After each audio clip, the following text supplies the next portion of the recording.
Trailblazer SS.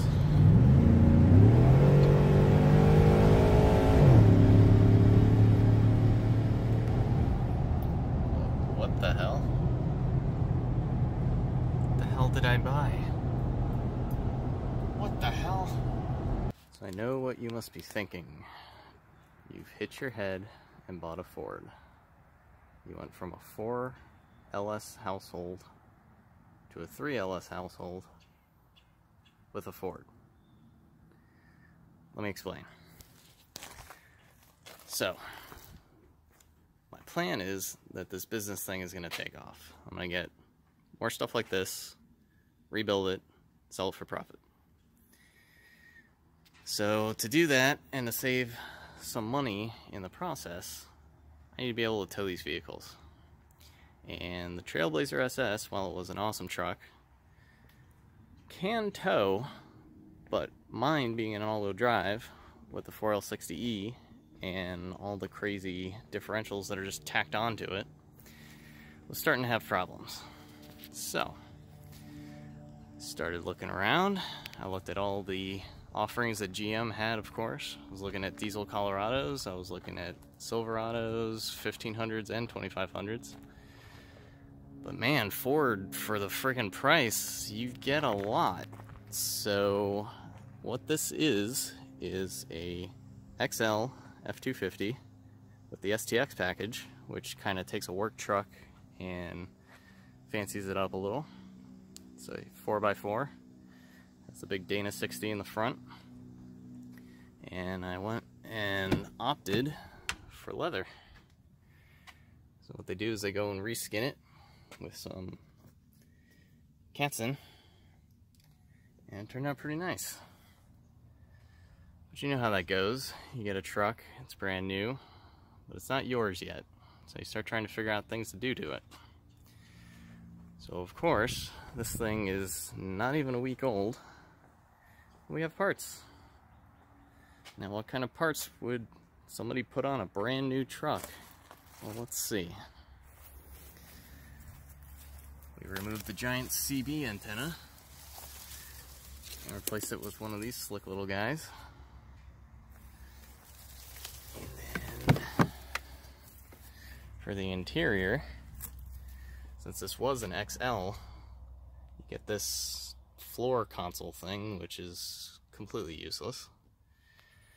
So with the 2017 F250s, literally they took a crew cab, the new standard crew cab from the 150s, and moved it over. So, went to Ford directly and said, hey listen, I want to part out what it's going to take to put a full-size console here. They said, no problem, we'll get you the part list. $2,000. Just because this is a first year, new part type deal. So I got to thinking, if a 2015 to 2016 F-150 is literally the same cab, why can't I just get an F-150 center console and put it in here? So that's what I'm doing. I found a $300 F-150 center console that's going to bolt in.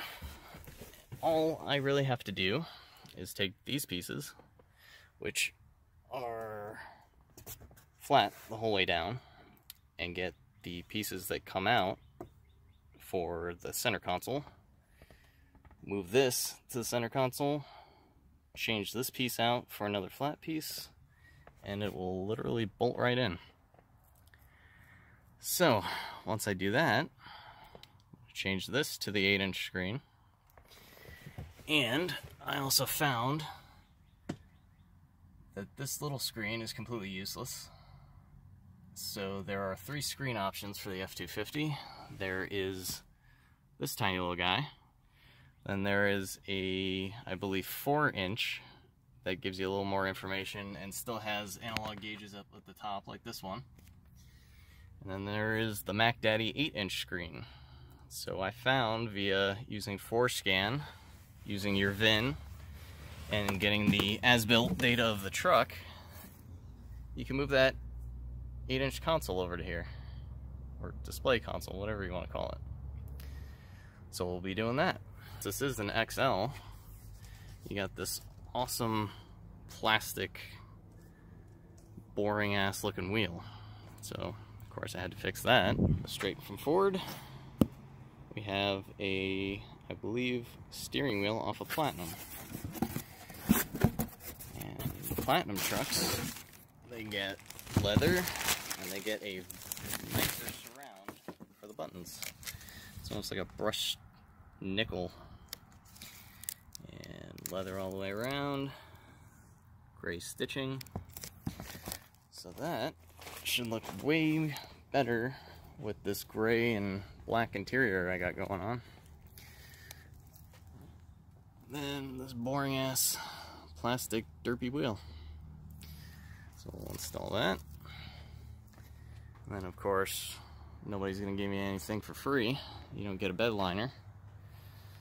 So we get a dual liner. The cool thing about these things are, instead of it being one giant piece that goes in there, it's actually modular. It's going to consist of a section that goes there, two on the sides, one for the bed, and then a giant thick rubber mat that's almost, I'd say, half an inch thick. That is going to help protect this wonderful aluminum bed.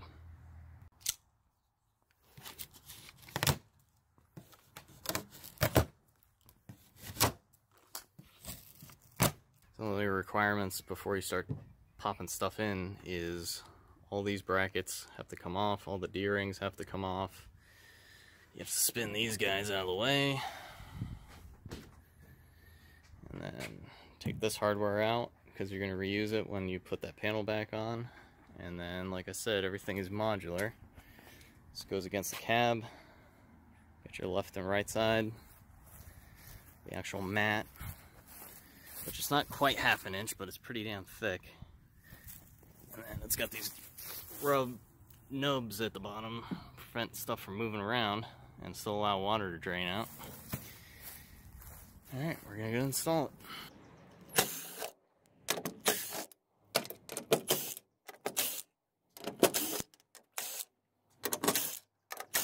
So at least for this kit, you're going to take all your T25 bolts out and put them in a bin somewhere because you're not going to need them.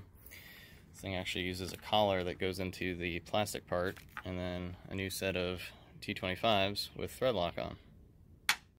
So basically what you're going to do is you're going to take the sleeve, put it in the hole, line it up, drop your bolt in, tighten it down. Now that covers up here, but not down here. This can still flap around. They give you an alcohol pad, a bunch of these double-sided sticky pads. You probably just run them down the whole length of the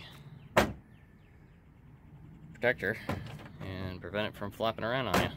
So it comes out to about 4 of these. So I figured I'd put one here, 2 in the center, 1 at the end.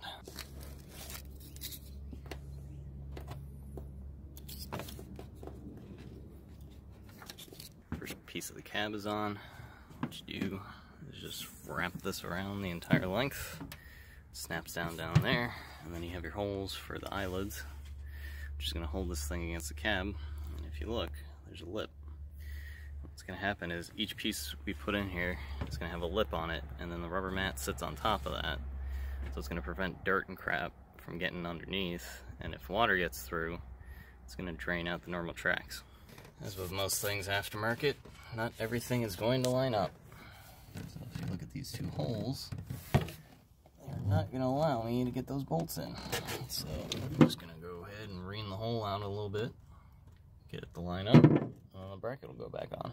Alright, on the sides, you have to meet everything back up again, but you're also going to get it under this lip on the sides, and get all your holes lined up again. Friggin' sun, man. And these guys, I guess they just fit these indents. They're not really screw holes or anything. But if you notice on this, it's got the cutout for the rubber mat that's going to go into there. So it'll interlock on the sides and just kind of sit over there. Alright, here we go. I just gotta tighten up all the hardware, put the other brackets back on, but it's in. Not gonna lie, getting this mat in by yourself on a hot fucking day is a chore. The second this thing touches the bed, it sticks. I mean, there's no moving this thing. So basically you gotta buckle it on the center and get it in all these channels around the entire perimeter. It's a chore, but it's in.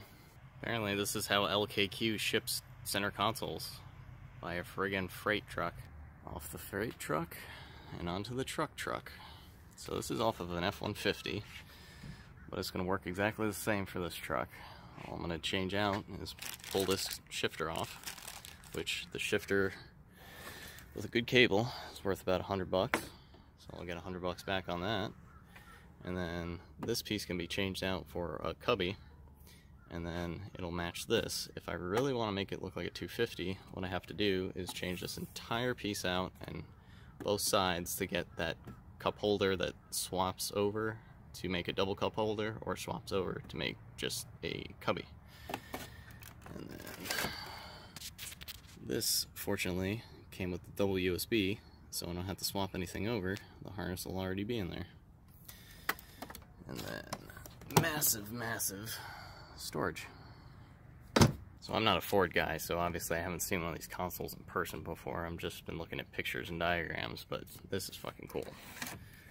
Open, closed. Garbage work truck wheel. New lariat wheel.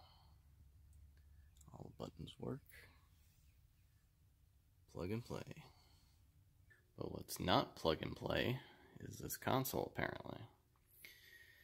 So since I have an XL with that mini tiny console, the bracket is not the same as what comes in a fold-down seat or one with a previous console in it. So there's a bracket that should be for this bolt and this bolt that doesn't exist. So I'm gonna have to track that down. But fortunately, this harness does exist. It's just terminated with a cap on it underneath. So I should be able to plug that in. And my understanding is this is the proper Delphi connector for what's going to be in my dashboard. So cross my fingers on that. Alright, see you next video.